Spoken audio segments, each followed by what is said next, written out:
خۆشەویستان سڵاو خۆشحاڵین لە بەرنامەیەکتری ڕاوە بە دیدارتان شاد دەبین تەوەری بەرنامەکەمان ڕێکەوتنی لایەنە سیاسیەکانە بۆ پێچێنانی حکوومەت هێرێمی کوردستان با میوانداری زۆر بەڕێز کاوە ڕەسوڵ پارێزەر و کادری پێشکەوتووی پارتی دیموکراتی کوردستان. کاکەوە بەخێربێت و خۆشحاڵین. زۆر سپاس منیشەوە. سپاس کاکەوە 18 شوبات دوای کێشمێکی زۆر دوای هێنان و بردنێکی زۆر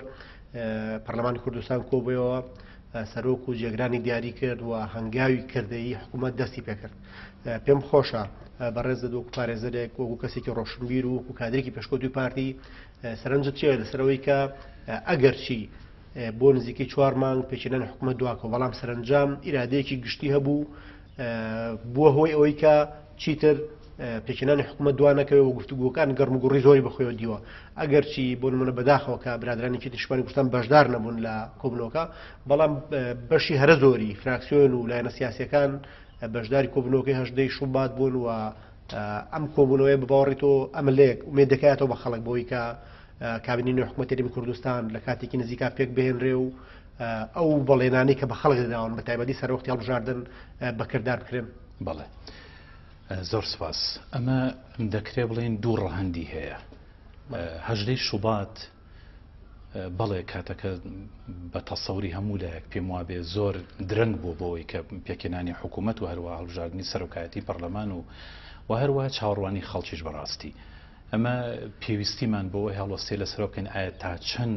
کات لە مەساڵحمانە زیاتر لە بەرژەوەندی خەڵکە ئایا لە بەرژەوەندی لایەنەکانە کە ئیدامە بکێشێ. بە تەئکید کاتەکە لە بەرژەوەندی هیچ لایەک نییە. بەڵام ئەبێ بشگەڕێنەوە بۆ ئەوە بە تەفاهم و بەڕێکەوتن ئەم بارودۆخە تێپەڕێنی و هەروە ڕێکەوتنی لایەنە سیاسیەکان بەگشتی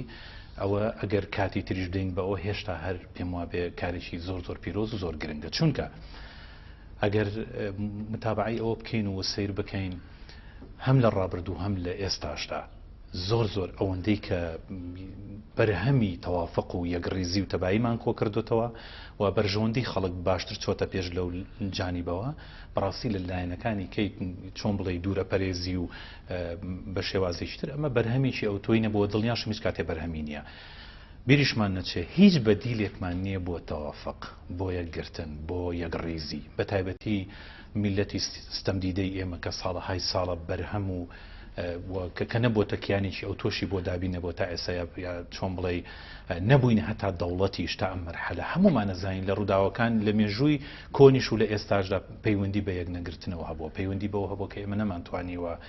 یەکڕێز بین تەبابین. بۆیە بیرمان نەچێ یەکڕێزی و تەبایی دوایین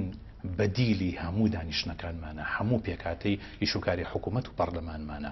ئەوەی لە 18 شوباتیش بەڕاستی بەداخەوە پێداگریەکان ئەگەر ئێمە تۆزێ بۆ مێژوو بگەڕینەوە ڕەیەک هەبووە مەسەلەن بۆچی پارتی دیموکراتی کوردستان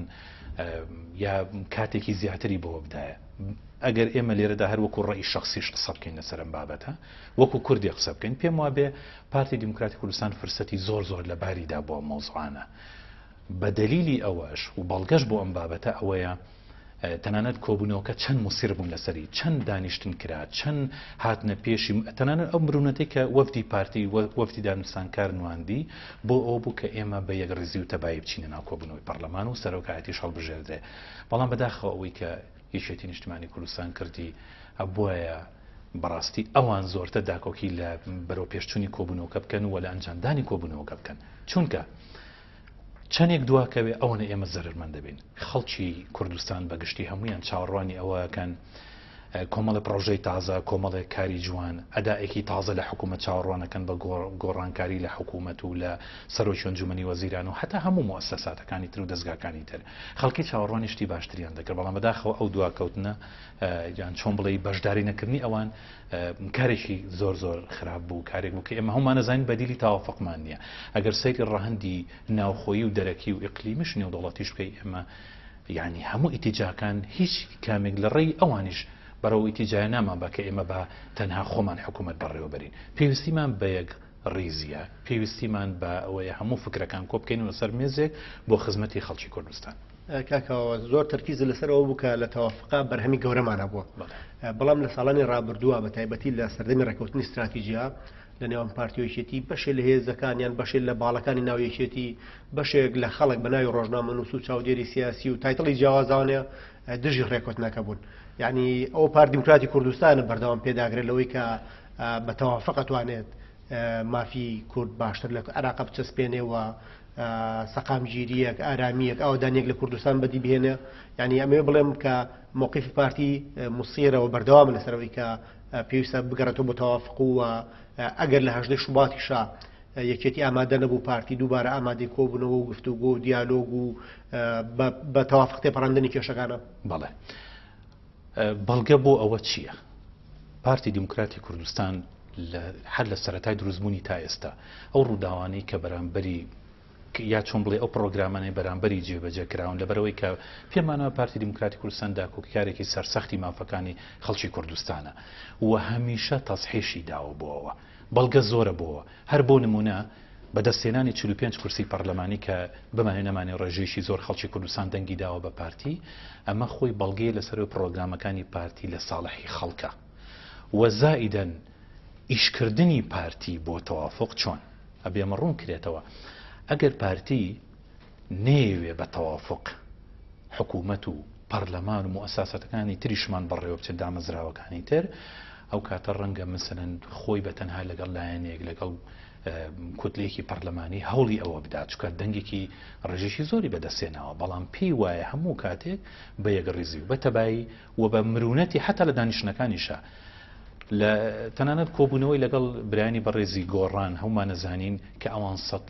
12 بەدەستێناوە ڕێژەی 12 کورسیان لە کوردستانە هەیە ئێستا نەهاتووە بڵێ ئێوە تەنها بەم شێوە دەبێ بەشدار بن بە پێچەوانەوە زۆر لەوە زیاتریشان پێدراوە بۆ ئەوەی برایەتی و تەبایی بپارێزرێ بۆ ئەوەی بتوانن کۆمەڵی پرۆگرامی جوان لە وڵاتایە بەڕێوەبرن شتێکی تریش بە جەنابەت بڵێم ئێمە زانین ئەم کێشانە بەڕاستی بەداخەوە هەر لە دوای 16 ئۆکتۆبەر و لە دوای ڕووداوەکانی کەرکووک کە هاتنە پێشەوە یعنی بە حقیقەت ئەمە لەو کاتەوە بارگژیەکان زۆر بوون بەڵام پارتی هێشتا بە نەفەسێکی درێژ و تەعامل لەگەڵ ڕووداوانەکە کاتێک کە 16 ئۆکتۆبەر ڕوویدا وەفدی پارتی بە سەرۆکاتی جەنابی کاک نەچیروان بارزانی خۆی سەردانی مەکتەبی سیاسی یەکێتی کرد بە سنگێکی فراوانەوە بە پێداچوونەوەیەک بەوەی کە ڕوویدا بۆ ئەوەی تەبایی و یەکڕیزی بپارێزرێ ئەوەی ئێستاش کە ڕوویدا لە 18 شوبات هەمومان نەزانین بەداخەوە یعنی ئەوەی کە برادرانی یەکێتی باسیەکان لە ساڵحی بارودۆخەکە نییە و زۆر بە چۆن بڵێ بە سنگێکی فراوانەوە و بە شێوەیەکی سیاسیانە من نایبینم خەتابەکانیان کاکەوە 18 شوبات یعنی ئەگەر تەماشا بکەی کۆبوونەوەکی کتوپڕ نەبوو نزیکەی 4 مانگ بەسەر هەڵبژاردنات تێپەڕی بوو حوت کۆبوونەوەی فراوان و گشتگیر لە نێوان پارتی و یەکێتیا کرابوو ڕێکەوتن لە نێوان پارتی و گۆڕان لەگەڵ تورکمان لەگەڵ مەسیحی لەگەڵ ئەوانەی تر کرابوو و وەفدی پارتی سەردانی کۆمەڵی ئیسلامی کردبوو سەردانی یەکگرتووی کردبوو یعنی کاتێکی باشە بوو بۆ گفتوگۆ بۆ ئەو ئەگەر پرۆژەیەک هەبێ و نیەتی سازان هەبێت ئەم هێزانە بگەن بە یەک یعنی هەز ناکەین بەشی لە ئیشکالتەکە لەوە بێت کە هەندێک لەلایەنە سیاسیەکان و بەدیاریکراوی ژێکێتی کە زیاتر لە پشکی خۆی خوازێت و جۆرێک لە فەرزکردنی هەیمەنەی هەیە لەو شتێکە ئەو هێزی دووەمە ئەو 20 کورسی هەیە لە پەرلەمانی کوردستانە بەڵێ ئێمە بیرمان نەچێت لە هەموو شتێکدا لە هەموو بابەتێکە لە دانیشتنەکان لە دانوستانەکان سنوورێک هەیە پێم وابێ پارتی بەبێ چەند و چوون ئەوەی کە لەگەڵ لایەنەکان ئەنجامیدا لە دانوستانەکان ڕەنگە زیاد لە کاتی خۆشی تەرخان کردێ بۆ مۆزوع لەبەرەوەی بڕوای بە یەکڕیزی هەیە لەبەرەوەی قەناعەتێکی لایە ئێمە بەیەکەوە جوانین بەیەکەوە ئەم وڵاتە بەڕێوە بەرین بۆیە ڕەنگە ئەمە هەندێک جار ئیستیغلالیشی تیا دروست بوو بێ بەواتایە کە من زۆرتر لە تۆ وەرەگرم لە نەتیجەی دانیشتنەکان وە خوێندنەوە تێ بۆ من کە ئەزانی من هەدەفم یەکڕیزیە ڕەنگە باجی قورس پێشکەشی بەرامبەرەکەم بکەم من بە تەسەوری من ئەمەی تیا هەیە خۆ ئەگەر وانە بێ دەبێ ئەمە بگەڕێنە بۆ هەندێک واقع پارتی دیموکراتی کوردستان ڕەچاوی ئەوەشی کردووە و هەمووشمان نەزانین بەداخەوە زاڵبوونی هەیمەنەی ئیقلیمی بەسەر ناوچەکەیە ئەوەش گرفتێکی سەرەکیە کەوای کردووە ئێمە ئەبێ خوێندنەوەیەکمان هەبێ هەمیشە ئەمە کەمکەینەوە نەهێڵین تەئسیل لە ئۆرگانەکانی ئێمەکە نەهێڵین تەئسیل لە بەرەو پێشچوونی پرۆگرامی بەڕێوەبردننی وڵات و سیاست و داهاتووی وڵاتە بکە ئەمەش زاڵبوونێکی بەسەر ئێمەوە هەیە کە ڕەنگە تەئسیری لەسەر چەند کەسانێکە هەبێکە لە قیادیەکانە هەن بەواتایەک حەز نەکەن ئەمە ڕوو بدا حەز نەکەن ئەم تەبایە ڕوودات بێگومان ئەگەر حەزیش نەکەن ئەو یەکڕیزیە دروست ببێ هەرقەلەی بۆ دروستەکەن گرفتی بۆ دروستەکەن ئەگەر خۆنا بەڵگەیشی هەرە زیندوو هەرە تازەتریشمان لەسەر ئەم مۆزوعەوەیە بینیمان دوای ئەم هەموو ڕووداوانە من باسی ئەوم بۆ جەنابەت کرد پەیامی پارتی دیموکراتی کوردستان لەگەڵ پەیامی یەکێتی نیشتیمانی کوردستان جیاوازی زۆریان هەیە لەبەرەوەی پارتی دیموکراتی کوردستان بە مەبدە بڕوای بە یەکڕێزی و تەبایی هەیە بە مەبدە بڕوای هەیە کە بە یەکەم وڵاتە بەڕێوەبەرین جەنابی سەرۆک بارزانی لەم چەند ڕۆژەی ڕابردووە بینیمان لە دوای ئەو ڕووداوانە نامەیەکی ئاڕاستی مەکتەبی سیاسی کرد ئاڕاستەی کە کۆسرەت کرد بە مەبەستی ئەوەی کە ئەم بارگژیانە کەم بنەوە بە مەبەستی ئەوەیە بە زووترین کات هەردوو مەکتەبی سیاسی دانیشتن ناکۆکیەکان ئەو خەڵانەی کە کێشیان لەسەر چارەسەری بکەن بەڵام بەداخەوە هەندێک تەسریحات جۆمان لێ دەبێ خزمەت بەم ڕەوشە ناکە دوجار وەکو لە سەرەتای قسەکانی شاوتم ئێمە هەر ئەبێ بە یەکڕێزی و تەبایی هەر ئەبێ لەبەرەوەی بەدیلی ترمان نییە ئەبێ لەسەر ئەم ڕێتمە بڕۆین ئەگەر نا بەداخەوە ئێمە ڕوبەڕووی کێشەی تر دەبینەوە کاکەوە پێم خۆشە سەرنجێکیش لەسەرەوە دابنێن کە ڕێکوتنی پارتی و گۆڕان ینی پارتی دیموکراتی کوردستان بزنەوەی گۆڕان لە سەردەمەی کابینی هەشتەمە کۆمەڵی گیرروگاس هاتە بینیان گرفتە بوو گرژی هەبوو دوورکەوتنەوەیەک لە یەکتری هەبوو بەڵام لە دوای سی ئەیلول پارتی لە دوای هەڵبژاردنەکان ئەوەی کە 45 کورسی هێنابوو سەرباریەوەی کە بەشێک لە چاودێرە سیاسیە حیزبیەکان و ڕۆژنامە نووسە ئەهلیە لە ڕاستیە حیزبیەکان سەرنجیان وا بوو کە پارتی غرورەی گرێەوە پارتی ڕەنگە ئەم بەهێزبوونەی وا بکات کۆمەڵێک هێز پەراوێز بخا بەڵام ینی پارتی بە پێچوانەی تەسەوراتی ئەوان بە پێچوانەی ئەوەی کە ئەوان ئیدعایان بۆ کرایانیش ڕای گشتی پێچەواشە بکەن دوای هەڵبژاردنەکان و دەرکەوتنی ئەنجامەکان و سەرکەوتنی گەورەی پارتی دووبارە دەرگای بەڕوولایەنەکانە کردەوە لاپەڕەیەکی نوێ لاپەڕێکی سپی هەڵایەوە هەر بە نمونە لەگەڵ بستنەوەی گۆڕان کە یەکێ بۆ لەو هێزانەی کە لە 3-4 ساڵی ڕابردوو لەگەڵ پارتیا کێشمان کێشی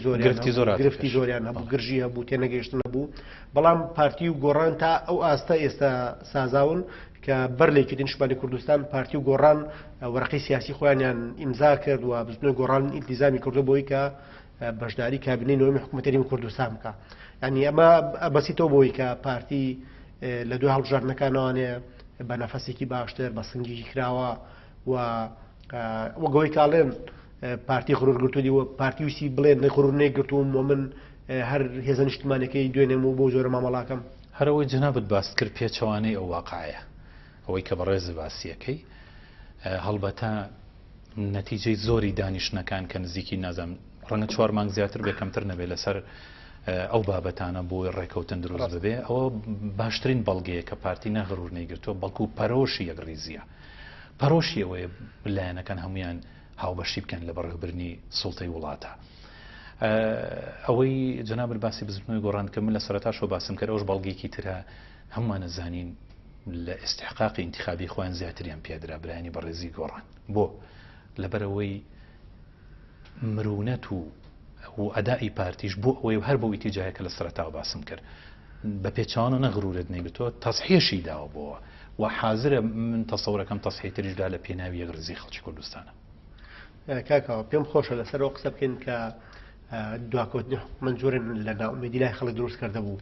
ینی خەڵک بە جۆرە لە جۆرەکان بە تایبەتیش بەڕاستی هەندێک لە کەناڵی ڕاگەیاندن و میدیاکار و چاودێری سیاسی و هەندێک هێزی لایەنی سیاسی ینی کاریانەکە بۆی کە خەڵک بێ ئومێدکەن بەرامبەر بە پێشێنانی حکوومەت خەڵکیش حەقی خۆی نییە کە داوا لە هێز و لایەنە سیاسیەکان بە تایبەتی لە براوەکان لە هێز یەکەم و دووەم و سێم کە حکوومەت لە کاتێکی نزیکا پێک بێنرێ ئەو بەڵێنانی بە خەڵکیانەوە بکرێن بە کردار و بە تایبەتی بەڵێنەکانی کوردستانێکی بەهێز کوردستانێکی ئاوادان کوردستانێکی ئارام خۆشگوزەران هەلیکار هەموو بەڵێنانێکە لە سەردەمی انتخاباتە هێز و لایەنە سیاسیەکان لە کارنامەکانیان لە بەرزیان کردبووە ینی ماف بە خەڵکە دەی لەوەی کە حەقیەتی لەوەی کە دڕدۆنگ بێ جۆرێک لە ناومێدی هەبێ یانەوەی کە کاتێتی لە ڕاستیە هێز و لایەنە سیاسیەکان جوهدێکی باشتر بکەن بۆی کە لە دەمێکی نزیکە حکوومەت پێک بێنن ئەو خەون و خولیایی کە لای خەڵک دروست کراوە جێبەجێ بکرێ و بەڕاستیش بە ینی ئەگەرچی قەیرانەکان بەرەو کۆتایی ڕۆن بەڵام هێشتا ڕەنگە ژیانی خەڵک وەکو ساڵانی 2012 ساز نەبوو بێتەوە بە تایبەتی لە ڕۆ ئابوووریەکەوە ینی ئەمەوێ بڵێم خەڵک خەونی گەورەی هەیە و خەڵک خەونیەوەی هەیە لە ڕووی خۆشگوزەرانی و ئاوادانی و خزمەت گوزاری گشتەکان و جارێکی تر حکوومەت بیپەرژێت دابینی بکە خوێندنەوەی تۆ چیە بۆی کە حکوومەت لە کاتێکی نزیکترا پێک بهێنرێ و هێز و لایەنە سیاسیەکانیش تۆزێک لە داواکارەکانی خۆیان بێنە خوارەوە بەڵێ بیرمان نەچێ خەڵک بەواتای خۆی ماندووە شەکەت بووە لەگەڵ ئەو قەیرانانی کە لە هەرێمی کوردستان هاتوونە پێش هەر لە قەیرانی دارایی و لە قەیرانی هاتنی داعش و زائیدەنەوە گرفتانی تریشکە لە ناوخۆش ڕوویاندا خەڵک زۆر شەکەت و ماندوو بووە بالفعل کاتی ئەوەیە یعنی بەڕاستی بەداخەوە نەک ماوەیەکی ئەوەندە بۆ دانوستان بەڵێ ئێمە چاوەڕێی بەرهەمەکەیەکەین کە ڕیزەکە دروست ببێ تەفاوم هەبێ بەڵام لەگەڵ ئەوەشە بالفعل خەڵک زۆر مافی ڕەوای خۆیەتی و ینی بەڕاستی ئەگەر بە شێوەیەکی هێمنانە داواکاریش پێشکەش بکەن لەوە زیاتر ئیدامەی نەبێ ئیدامە کێشانی یعنی جێبەجێ نەکردنی یان نەڕۆشتنی پرۆژەیەکی تازە کە خەڵک دڵخۆش بکات کە خەڵک لە ئاستێکی بەرگرانیکی ناڕەحەت یان چۆن بڵێ قورسەوە بەرەو ئاستێکی باشتر هەنگاو بنێ ئەمەش بەچی یەکرێت تەبیعی بە دروستکردنی حکوومەت و بە پێکێنانی مؤسسەکانی ئێمە دەکرێت بە پرۆگرامی تازەوە دەکرێت چونکە خەڵک بە شێوەیەکی گشتی چاوەڕوانی ئەوکەن لە گۆڕانکاریەکانە ئەوەی کە باسمان کرد کۆمەڵی پرۆگرامی تازە جێبەجێ بکرێ وەزعەکەش پێم وابێ هەمومان نەزانین گۆڕانکارێکی باشی بەسەر هاتووە لە چاوەی ڕابردوو کە هەیە ومێد دەکەین هەر بەرەو باشی بڕوە بە تاکید خەڵک لەوە زیاتر ماندووە هیلاکە ناکری ئێمە هەر کۆبوون و لە دوای کۆبوونەوە بەڵام بەرهەمین نەبێ بەرهەمەکەی ئەگەر بزانین بەڕاستی من ڕێی خۆشم هەرەوە بوو ئەگەر هەژری شۆبات 100% پێمان وابێ ئەگەر بچێتە کاتێککە ئەوە تێپەڕی بەڕاستیانی کە شتێکی زۆر گرنگ بوو تێپەڕی ئەگەر من قەناعەتم وایە وەفدی پارتی و سەرکردایەتی پارتیش ئەگەر بڕایدا دروست بوو وایە لە کاتێککە کۆبوونەوە کە دەکرێت یا ئیدامەدان نییە بە کاتەوەوانە من تەسەورەکەم ڕەنگە تاخیربوونی گرفتێکی دروست نەکرد چونکە پارتی ئامانجێکی لەوە گەورەترە کە باسم کرد پارتی هەدەفی ئەوەیە کە بە هەمووان بەیەکەوە هەنگاو بنین بۆیە دروستکردنی حکوومەت پێکێنانی ئیدارەیەکی تازە هەمووی پێویستی بە هەنگاوی جددی و کاتێکە ینی کاتەکان لە دەست نەچندەوە زیاتر کاکەوە دەست خۆش بێ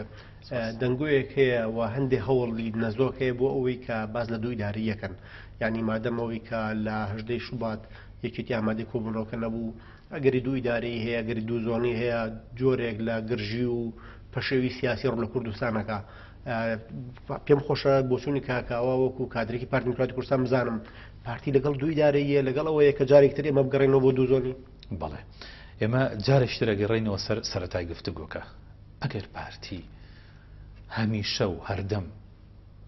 هەموو ساتێک لەگەڵ ئەوە نەبووە ئێمە بە یەک ڕیزی جوانین دڵنیام لەوانەی خەتابی شتری هەبوایە هەمووشمان بینیمان لە زەمانی دوو ئیدارەی و لە شەڕی ناوخۆ و لە ماڵوێرانی زیاتر بەرهەمێکی ترمان کۆ نەکردەوە لە دوو ئیدارەی و ناحەزانیش بەڕاستی ئەوان بەرهەمی باشیان لە ئێمە دەستکەوت بە پێچەوانەوە تا خەڵک تا خۆمانەوەکو حیزبە سیاسیەکانی کوردستان بەرهەمێک بچنینەوە دوجار هەر بەدیلمان یەکگرتنەوە بۆ هەر یەکی دارایی بوو و بێ سەیریشکەن وەکو باسم کرد چیمان لە ماڵوێرانی زیاتر چیمان دەستکەوت لە مەوزوعی دوی دارایی پارتی هەمیشە دژی ئەوەیە بۆیە تەسحی گەورەشی بووەدا وەکو وتم بۆی لە دانوستانەکانیشا ئامادەیە زۆربەی زۆری ئەو داواکاریانە جێبەجێ بکە لە پۆست و لە پێگەی لایەنەکان بۆی کە ئەوە دروست نەبێ و پێشم وایە مەسەلی دوو ئیدارەیە تەنها ڕێزم هەیە ڕەنگە تۆزە هات و هوژی هەندێک کەسانێک بێ ئەگەرنا دوو ئیدارەی بەواقعی بینیمان لە زەمانی ڕابردووە ئەم ناوچەیە با ئێمە تۆزێ واقع بین جەنابەت باسی ڕۆژنامە نووسۆوانت کرد ئەگەر ئەوانیش بە شێوەیەکی حەقیقی بیر بکەنەوە قسە بکەن ڕێزمەیە بەشێکیان هەڵبەتە هەمویان نا ئەبێ بەواقعی سەری ئەم ناوچەیەکەن لە سەردەمی دوو ئیدارەیش و ئێستاش ئایا چی کراوە لێرە ئاستی خزمەتگوزاری ئاستی پێشکەوتن و ژیانی خەڵک لە چه ئاستێکایە لە چه مەرحەلەیەکایە ئەبێ ئەمانە بخوێنینەوە ئێمە ئەبێ ڕۆژنامە نووسی ئێمە خەڵکی ڕۆشنبیری ئێمە سەیری ئەم بەرهەمە بکەن ئاخوا چی کراوە لێرە دوو ئیدارەی هەم گرفتێکی سەرچیە بۆ ئاستی بەواقعی لەسەر ئاستی نیشتیمانیش تەماشایکەی کردبوونە پەردبوونە ماڵوێرانیە هەمیش بەڕاستی لە ڕووی ئیداریەوە بەرهەمێکی لێ کۆناکێتەوە دوجار ئەوەشمان بیر نەچێ لە ئەوەی زوو کە ڕوویە بە بۆچوونی من ظروفی ئەو کاتە بارودۆخی ئیقلیمی شونیە و دەوڵەتیش جیاواز بوو ئێستا بارودۆخی شتر هەیە من قەت تەسەور ناکەم بۆ هیچ کەسێک بچێتە سەر باسی دوو ئیدارەی و مەسەلی دوو ئیدارەی بکە وەگلەیشم هەیە بەڕاستی بەداخەوە کەسێک لە ئاستی مەکتەبی سیاسی یا ڕۆژنامە نووسێکیش بێ لە ئاستێکی سەقافی هەرچی ناوی بنی بە فەردێکی عادی و هاوڵاتێکی ئەم هەرێمە خۆشحاڵی دەرببڕێ یان بەداخەوە لە خەتابەکانیان باسی پلانی بی و سی و دی ئەمانە بکە پلانی بیوسیدی چییە؟ چیمان کۆ کردەوە لەم پلانانە؟ کاکە خەڵکانەکەن بەناوی ڕۆشنبیر، بەناوی دەستەبژێر، بەناوی میدیاکار، یعنی لە گوتاریانە، لە ستونە ڕۆژنامەوانەکانیانە، لە بەرنامە تەلەڤیزیۆنەکانیانە، ینی دوو ئیدارەی وەکو ڕێگە چارە خەنە بەردەست، ینی بەجددی دوو ئیدارەی چارەسەر بۆ کێشەی ئێمە، ینی زۆر جار بەناوی پەرۆشیەوە بۆ خەڵک، بەناوی مافەکانی خەڵکەوە، بەناوی ئەوەی کە ئەم پرۆسێ تێک دراوە و ڕەنگە دوو ئیدارەی چارەسەریکە، ینی خوێنەوەچی بووی کە خەڵکێک ئەمە وەکو چارەسەر پیشان بات. ئەوە پێم وابێ دوو ڕەهەندی هەیە. یەکیان ئەوەیە هەندێک کەس لە نەتیجەی بەداخەوە، ینی بەڕاستی وەش کۆمەڵە کەم و کوڕی حیزبەکانی کوردستانە، بەداخەوە نانی لە ڕێزم هەیە بۆ بەرنامەکە و ئەوە نانی لەوەدایە کە دووبارەکی و ئاژاوە دروستکە، حەز ئەکا اینجا ئایا بە پڕۆگرامیکی نێودەوڵەتی بیکە، ئیقلیمی بیکە، ئایا خۆی شەخصی بە سوودمەند لەو بارودۆخە حەزکە ئەمە ڕووبدا. هەر ینی پێم وابێ لەم دوولایەنە تێناپەڕێ. خۆ ئەگەر نا هەمووشمان ئەزانین ئەگەر شەقام چی برایانی بە ڕێزی ڕۆژنامە نووس بێ، چی جیلەکانی ترمان بێ، شەریحەکانی تر لە هەر ئاسوول، حتا تەنان لە سندیکا و ڕێکخراوەکان لە سنتەرەکانمان، ئەوان ئەگەر ئەوانش بێنە سەرخەت بە واقعی بیرکەنەوە، هەنگاوەکان بە حساب بکەن و لێدوانەکانیش حساب بکەن، ئەو کاتە بەڕوونی بە مەرجێک بە واقعی بیرکەنەوە ئەزانن